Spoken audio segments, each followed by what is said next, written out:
And I have the pleasure to introduce our last speaker, Marieke Veltman.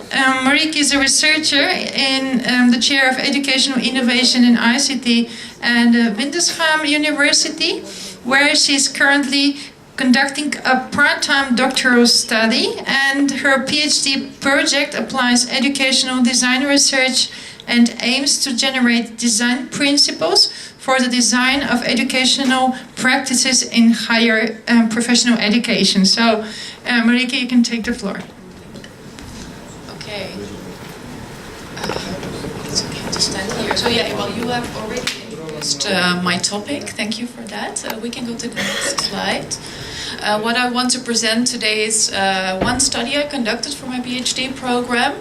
And the aim of the study was to generate these design principles for the design of practices, and I mean with practices courses, that prepare students to participate in the joint efforts of solving the societal problems of our times, the wicked problems as I call them. And boundary crossing is an important concept there. Disciplinary boundaries, institutional boundaries, and interprofessional boundaries. So these are my research questions. The first question is focused on the characteristics of wicked problems. I used a 3 dimensions model of Heath and Elford, in which wickedness is a combination of uncertainty, complexity, and value divergence and fragmentation. So how are the characteristics of the problems present in the courses, the problems and challenges that our students faced with, and how can we foster student learning in dealing with these challenges and these characteristics? And the second question is more oriented on the learning process. And how does boundary crossing take place in these courses, and how can student learning be fostered during boundary crossing at these boundaries? So the approach I adopted was a multiple case study of good practices. We can go to the next slide. This is an overview of the cases that I studied. It's an international study. So you can see here the Apena project in Bulgaria. That's the first one I studied. In addition, I studied a project in Finland, project incubators, and a series of projects in the Netherlands.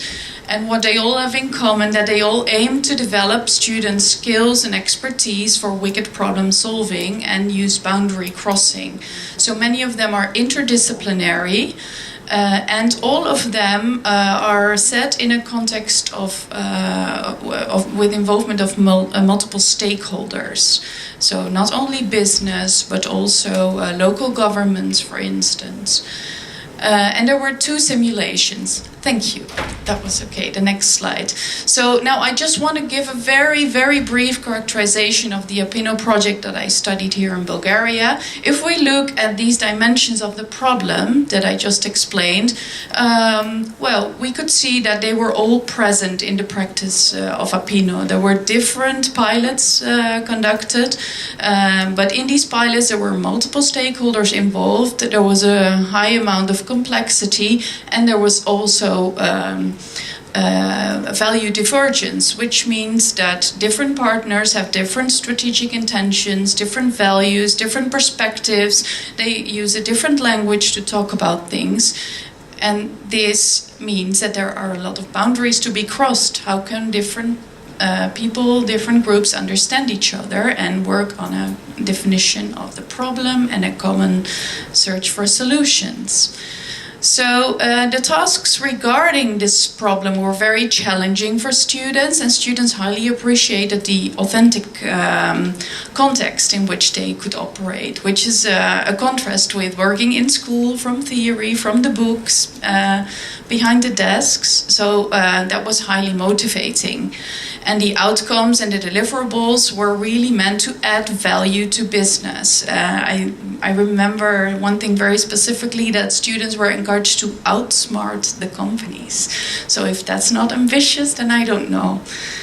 Okay, so what about the learning process? Can you briefly go back? Thank you.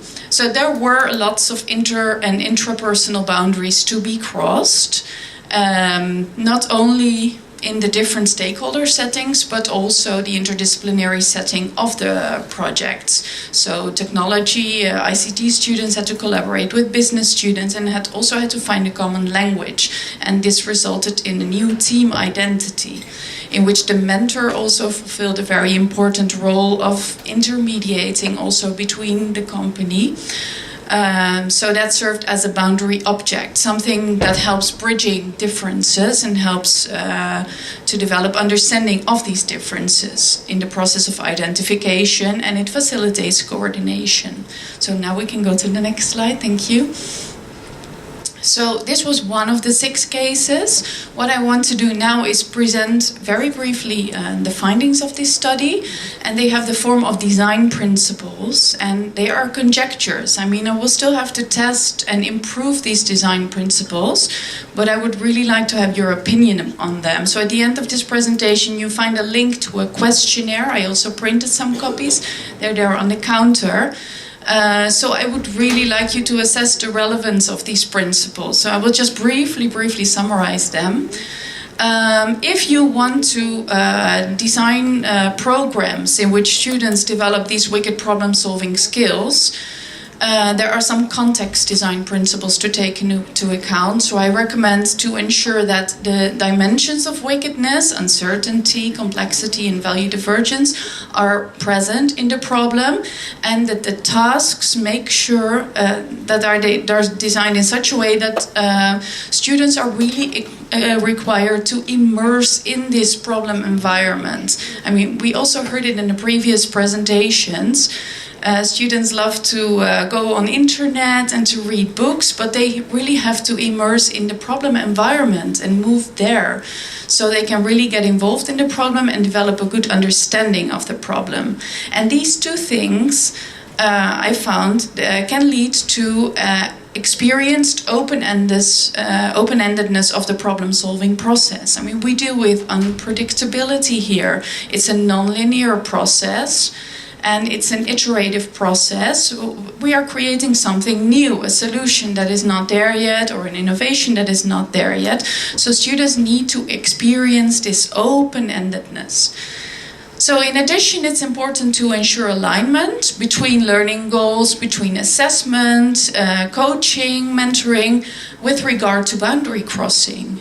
And also, if we are only focused on the product, the deliverables, maybe we don't have enough attention for the learning outcome, which is very important from the perspective of higher education. So things can go wrong. Maybe deliverables are not excellent, but what matters mostly, I dare to say, is also the learning outcome. Okay, thank you. One more thing. Well, the last thing it said there was to organize milestones. Time is a very important resource, and sometimes we are constrained by a lack of time. And students sometimes love to read a lot and are hesitant to take the next step. So if you define milestones and set moments for getting feedback and interaction with your stakeholders, with your clients, with your partners, this will likely improve the learning process. Next slide, please. This is the second set of conjectures for design principles regarding the learning process. So I recommend to trigger learning experiences at boundaries by providing multiple roles and perspectives, not only roles that are assigned to students, and perspectives, like interdisciplinary classes, but also by encouraging them to really explore different perspectives in the problem-solving context. And the use of boundary objects and tools to bridge differences is very important. I studied 2 simulation games, and they all had an interface in which students they were presenting different roles in a company, like purchase, logistics and stuff. So they could see the interface of the other roles. So they could realize, if I take a decision here, it will affect someone else. And maybe what my main interest is now is not in the best interest of the other. So the objective is to find an aligned strategy. So boundary objects can really be useful. The third one might seem a bit strange, trigger feelings of uncertainty, but we are dealing with unpredictability, ambiguity. So if we try to pave the way for our students and pamper them and help them, we take away the uncertainties and risks, and that is not efficient because we want students to develop tolerance for risk and a tolerance for uncertainty. So it needs to be a bit out of the comfort zone, like we heard already.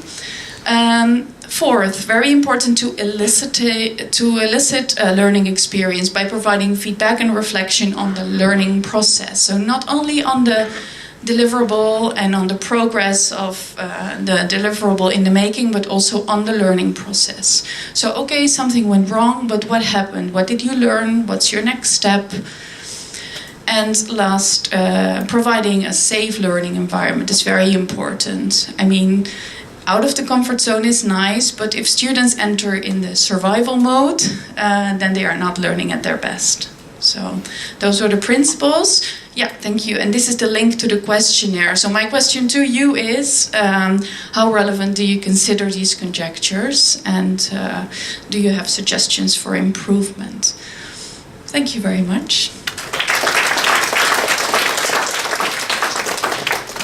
Thank you very much, Marieke, and thanks to all panel experts.